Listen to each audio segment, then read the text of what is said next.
Okay, so I hope everyone's back. Welcome to our fifth specialty talk of the day. That will be given by Dr. Abdullah Alkhani. Dr. Abdullah is a PGY1 pediatric resident at King Faisal Specialist Hospital and Research Center. Doctor, thank you so much for agreeing to give this talk. You can start whenever you're ready.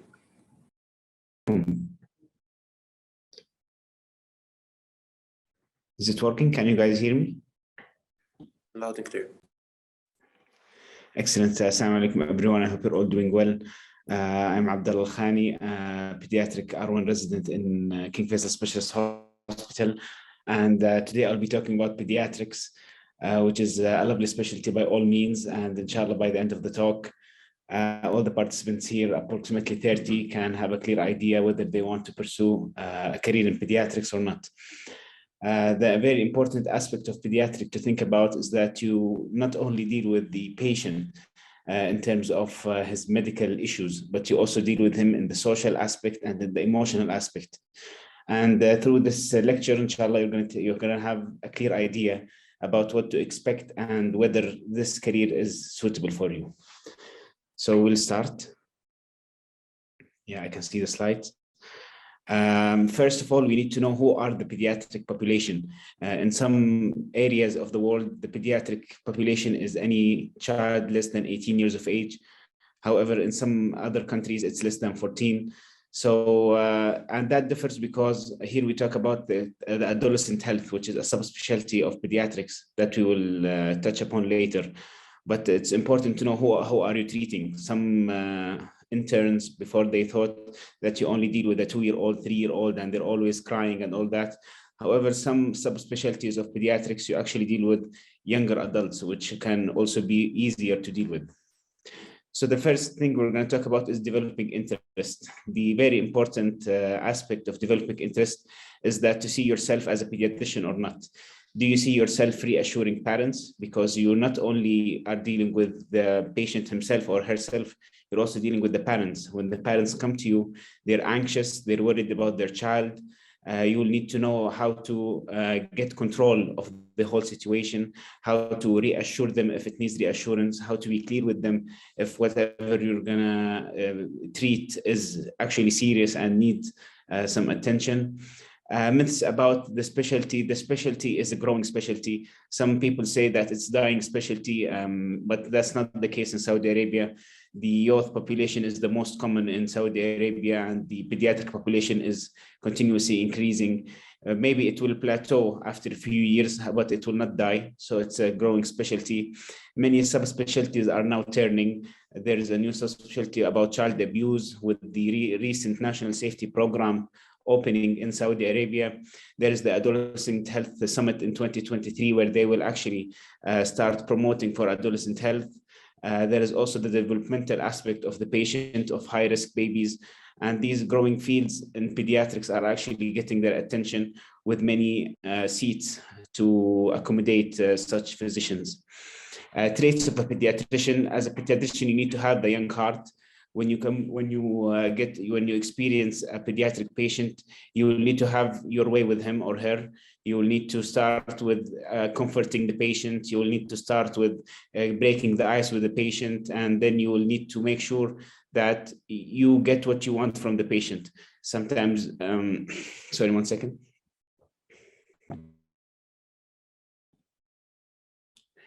Sometimes it's recommended, for example, that you start with the most worrisome thing in the child at the beginning, so you can actually know or see what's happening with the patient, and then you go to other normal aspects. So, for example, if the patient is complaining of palpable mass in the abdomen, you start with that. And you keep the most striking abdominal finding till the end, so you can have all the attention to that and not miss anything in the abdominal exam. These are some tricks that you need to have with the pediatric patient in order for you to master the physical exam, because the physical exam, you will need to have very good observant eyes. You will need to not miss anything. So, for example, if the baby is crying, sometimes you will rush your exam and just go to the next step or just go to the investigations, but that's not always the case. You will need to be more vigilant. My other specialty choices, now that's a very broad question. because I had a lot of choices before entering pediatrics. In fact, I chose pediatrics by exclusion. I started with a subspecialty, surgical subspecialty choice, and then I wanted to enter ER, and then I wanted to enter family medicine, and then I ended up in pediatrics, and that was testimony to more than one thing. The first thing is that pediatrics has a lot of fellowships. So for example, in pediatrics, you can have pediatrics ER, you can have pediatrics ICU and NICU. NICU, for whoever doesn't know, is the neonatal ICU, and it's the taking care of the baby till he's 28 years old. PICU is after that till he is adult. There is the general pediatric subspecialties, child abuse, adolescent health, and developmental aspects. There is all the internal medicine. I saw Ma'an talking about a lot of subspecialties in internal medicine. All of that is also in pediatrics. So you have a lot of subspecialties. Also, Dr. Abdulaziz, he mentioned how in the big cities, the fellowship programs are not with all that opportunities. That's true for some subspecialties in Saudi Arabia for pediatrics, but that's not the case for all specialties. So there is still growing, it's still a growing field with a lot of promising results. Types of patients I see, of course, I train in a tertiary center, King Faisal Specialist Hospital. The tertiary cases are usually complicated cases by treatment or by diagnosis. So it's either a case that is not yet diagnosed and we need to do a full workup, or we already diagnosed it, but the treatment plan can only be done in a tertiary hospital.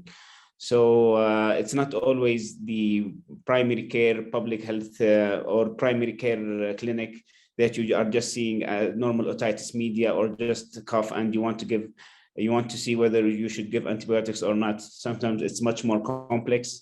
Now I'm in the allergy immunology month, and it's really complex. Patients with bone marrow transplants, and you are doing the post-op care. Some of them are yet to undergo transplant, and transplant itself is a really growing field in pediatrics. We know that pediatric hematology oncology has much more promising results than adult hematology oncology, and that gives a lot of hope for pediatric physicians. And the type of patients we see where they are going, these treatments give us really hope that they can be cured, inshallah. A typical day, of course, we start first with the endorsement from the previous team who got admitted, what happened, whether there was any RRT activated in the floor. And then after that, we start with an educational activity, whether it's a case that we want to discuss, whether it's a journal club, whether it's a research article that we want to discuss. Educational activities, of course, we have a lot of activities. We have mandatory courses by the Saudi Commission that we need to do. We have the educational activities set by the hospital. And we have a lot of residency actually is self-learning. You will need to read by yourself from, for example, Nelson for pediatrics. If you have a really complicated case, to read it from up to date, to know what are the recent or emerging treatment plans for such diseases. The on-calls, of course, differs from a hospital to a hospital. One second. I think the slide went out. Dr. Ala, yeah, it came back. Okay. The on-calls in King Faisal Specialty Hospital, we have 4 to 5 on-calls per month. The on-calls are pretty hectic because they are approximately 28 hours. So you start from 7:30 of the current morning until the afternoon of the upcoming day. So you might find it a bit hard. For me, I love sleeping, and I found some problem in the first 2 months of how to accommodate the sleepless night into my normal life. I managed well, I think. I sleep sometimes whenever I have the opportunity.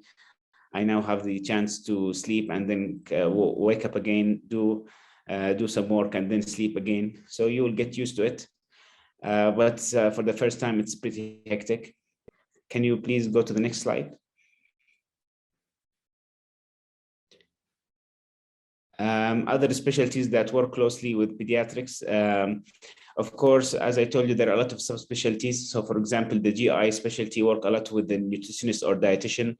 a lot actually, and we really respect them as a specialty. They are very helpful. For example, with the allergy immunology that I'm currently working with, we are in close contact with a clinical pharmacist, and they always help us find a lot of cases. For example, in child abuse, sometimes you work with public health authorities and you work with lawyers and all that. So it's pretty interesting. And the good thing about pediatrics really is about that you can have a package that contains a lot of things. So for example, you can work in your medical field, but also have some public health involvement. You can also have some research involvement. You can also have some advocacy involvement. And we will talk about that in a bit. Interesting cases that we see, especially in a tertiary center, whether it's King Faisal Special Hospital or Al Haras, Cash. They have a lot of complicated cases, and some people, they like this. They think it's very nice to have interesting cases, and they just read extensively with it. Some others like the primary care centers, where they can see the common cases and just leave the complicated cases because it's rare to just have small exposure. There are two ideas about this. You need to see where do you see yourself, and then apply to the center that matches your desires. Life outside the hospital, of course, I love my life. I need to have my break. I need to have sometimes with my friends, and pediatrics treats me well with that. I have a good life outside. It's not like other surgical subspecialties where it really drains you. Pediatrics is a bit less intense, so you have a good life outside the hospital. Training path, fellowships, again, a lot of fellowships in pediatrics, and in rural areas, it has a lot of opportunities. In Riyadh, maybe some fellowships are now dying because there is a lot of saturation in that path. But however, there is a lot of opportunities, especially if you practice abroad. If you practice here, there are a lot of fellowships to do in Saudi Arabia. But then after that, you might think of going to a rural area or going to a center not a tertiary center to work in. A message for everyone is to look into pediatrics as a specialty that looks after. No, actually, Dr. Ala, there is another slide. I'll just do the other slide, and then I'll give my message. In pediatrics, you'll need to have a lot of patience. You need to listen to the parents a lot. You will need to have your patients in doing the physical exam with the patient. It's really, you need to practice your patients with them. Communication, of course, when the father comes and he is angry and he wants, for example, the reason of why the medication wasn't given and it was delayed for 1 hour, he will need to communicate very well, very clearly, know why and who to blame. Sometimes it's from emotional empathy or emotional intelligence to actually know how to run things with a pediatric patient and their parents. Learning, there are a lot of research, emerging research about many treatments for a lot of pediatric subspecialties, including, for example, pediatric nephrology, pediatric allergy immunology, rheumatology, a lot of monoclonal antibodies coming up with promising results. Transplant in pediatric hematology oncology. So research is a really growing field in pediatrics, and you will love it. Advocacy, especially in the case of child adolescent health and child abuse, where you actually work clinically to know which patients are in the form of child abuse, whether it's neglect, physical abuse, sexual abuse, and how to actually diagnose it well and how to report it to the authorities and prevent it before it happens again, or it even happens from the first time. Advocacy for child adolescent health, how to advocate their health, advocate for their health, and ensure good socioeconomic and medical well-being. Empathy for the patients. Many of them, they come with a lot of complicated course, and you need to have empathy for the family, for them, and to know how to run things smoothly. Putting things into perspective, again, you are not just treating the patient, you are also treating their whole, you are looking at their whole life as a whole. You are looking in their social aspects. For example, if there is a medication and you know that the mother is not compliant and is not keen, you'll need to make sure that how can you put things into perspective and make sure that the mother, if she needs help, if she needs financial aid, if she needs someone to actually give the medication with the mother, and so a social worker, for example, you will need to put things into perspective and make sure that the patient as a whole is safe and is happy and is well. Notice details, of course, when the patient again is coming and crying, you will need to know what to look for, how to look for, not just listen to the parents. For example, this patient has abdominal, they will not even come and tell you abdominal pain. He is just crying, and we don't know why he is crying. And you need to really notice all the details that you can find in the patient. And that's actually a good thing about pediatrics, is that it gives you the chance to know the child as a whole, to know every single detail in the patient, not as the adult. And I'll explain that later. Young at heart, you'll need to be fun. You'll need to break the ice with the patient. You can't be always stiff and hard with the patients. You'll need to just listen to the crying, have some jokes, have some fun. And you need to be young at heart in order for you to have the best experience with pediatrics. My message is to do some exposure in pediatric rotations. Do one in a primary hospital and do one in a tertiary hospital, because it differs. You will know which path you want to take, whether you want a complicated or not complicated, whether you want to go into a path with a lot of complicated cases, interesting cases, but they are rare and they are just tertiary cases, or you would like to go to a primary care hospital where you will see the common cases, but not a lot of complicated cases. This is number one. Number two, look at the whole aspect of what you are going into. If you want, for example, to go into pediatric cardiology, there is a lot of emerging procedures that you can do that is minimally invasive. However, there is also a lot of public health aspects into pediatric cardiology that you can advocate about. So always look at pediatrics as a specialty, with research, with education, with medical treatment, and with public health awareness.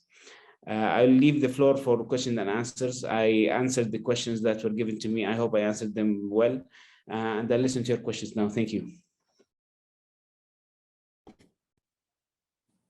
Please, if anyone has any questions, write them in the chat or open the mic and say it out loud.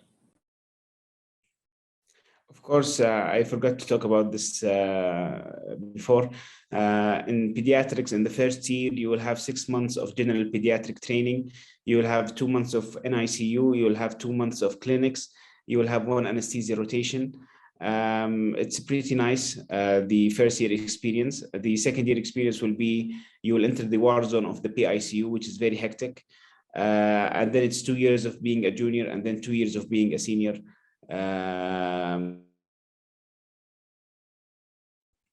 I don't know what. Assalamu alaikum. Alaikum salam. I have a question. Like, what are the requirements for pediatric residency? Like GBA or research? In Saudi Arabia?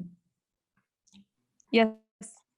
Yes. So there's the system, the matching system in Saudi Arabia that looks after more than one aspect, that looks after the GPA, that looks after the SMLE score, your curriculum, which is divided into the research, into community service, and to look after your points of strong interest, which is if you really want pediatrics, you'll need to list in more than one country your interest, and then they'll give you the points for that. And it's an accumulative score. Usually the score is in the 70. Last year, before last year, it was 69. Last year, it was 72. This year, the minimum score I'm talking about, this year it might increase for about 2-3 points, just to be in the safe side. So you will need to make sure to get a minimum score of 75, I'll say, to be in the comfort zone. But you will need to have a published, I think it's better for you to have a good research publication, a good research participation where there is data collection, 2 community service experiences, a good GPA, although the GPA is not really taken into account, between 3 and 4 out of 4. It doesn't really matter. A good SMLE score, of course, and that's it.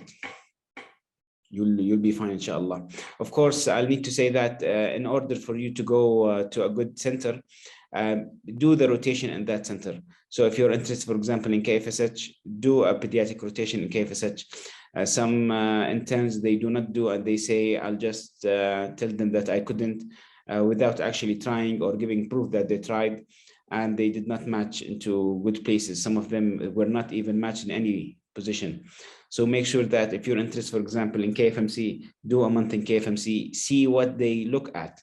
For example, KFMC, they look a lot at the courses of NRP, PALS, and all that.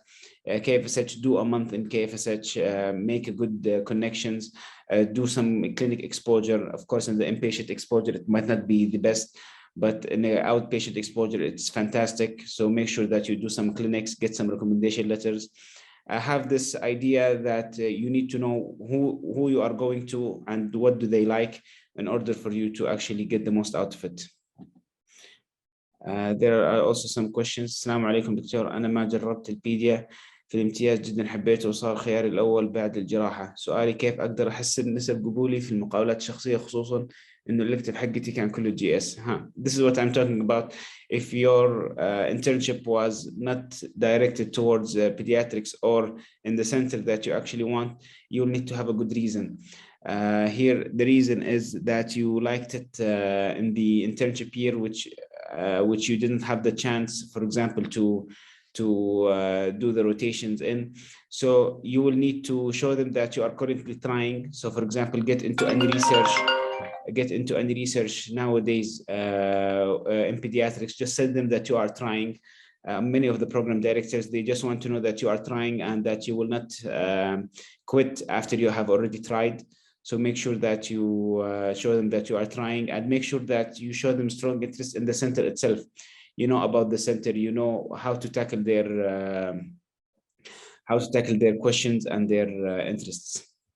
Thank you so much, Doctor. Do you have any tips for pediatric residency interviews? Yes, in the pediatric residency interviews, show them that the center that you want is the most important center. And do not show them that you are looking at your options. This is a tricky situation, but many of the programs in general, residency programs, not only pediatric programs, they want to make sure that you will rank them at the top. And you will need to show them that whatever happens, I will choose your center on top of anyone else. And you will need to show them that by showing that you know about the program, by showing them that you did a rotation and are currently working on a project or on a research with them. You need to show them that you are hooked to them in order for them to actually in order for them to actually accept you. Of course, that's not the case for all the programs, but mostly this is the case. So have your way with them. One second. Of course, in the interviews, show them that you are a holistic person. Again, I told you that pediatrics is about advocacy, research, education, medical treatment. So make sure that you show them that you are a community worker, that you are also an academic person, that you also are interested in research. This is the way. They want to see a whole package of someone who is actually interested. Recommended center in Jeddah and Riyadh. I will be biased because I'm in KFSH. I'll tell you for sure, come to KFSH. But you need to decide based on whether you want a primary care exposure or a tertiary care exposure. And then where do you see yourself in 5 years? Do you see yourself pursuing a career in this or that? And then you will need to work your way through that. This is the algorithm that I suggest that you do. At KFSH, what kind of exposure do you have in pediatric primary care? We have 1 month of primary care clinic that we see well baby clinics, and we see babies who are normal and with just normal complaints. So we have good exposure in that. And we have 2 months approximately of general pediatrics where we see common inpatient cases. So the primary care cases are really good in KFSH. but it's not fully primary care. It's not a primary care hospital. So this is why I'm telling you to know what you want as a future. What else? Doctor, there's a question from Lama. She asks about recommended centers in Jeddah and Riyadh. Again, I cannot tell you. I will be biased. I'll tell you KFSH, and because I am there and I like it. But again, look whether you want a career as a primary care hospital or in a tertiary care hospital. If in a tertiary care hospital, look whether you want to you want a place where there is, for example, you are interested in pediatrics and it's a 4-year program and you want to see where to do your fellowships and whether you want to go abroad or not. You need to have an algorithm. I cannot tell you which place is the best. And also look at the on-call system that many programs have. For example, in KFSH, the on-call system I already told you about. In other places, they have different on-call systems. Look at the environment. Is it a toxic environment? Is it a friendly environment? In KFSH, again, it's really friendly and people there are very nice. The program itself is very friendly and helpful. So that's my experience, and I wish you like a good experience. But other centers, maybe they have different experiences, maybe they have the same. So make sure that you know these aspects: the environment, the educational activities, the help for the resident, the on-call, and the medical exposure. Well, how do you see your patients? Are you just doing the paperwork, or are you also involved in patient care? It gives it what kind of exposure do you have in pediatric primary care? I already answered that. There is 1 month of primary care clinic. There is also 2 months of general pediatric clinic as a junior, as an inpatient, sorry. And although a lot of patients already have a lot of comorbidities, but it's a good exposure overall. Any other question? Thank you so much, Dr. That was helpful. Anytime. Okay, so thank you very much for the wonderful presentation, Doctor. It was indeed very beneficial, and we truly valued your experience and guidance. Thank you very much. Thank you.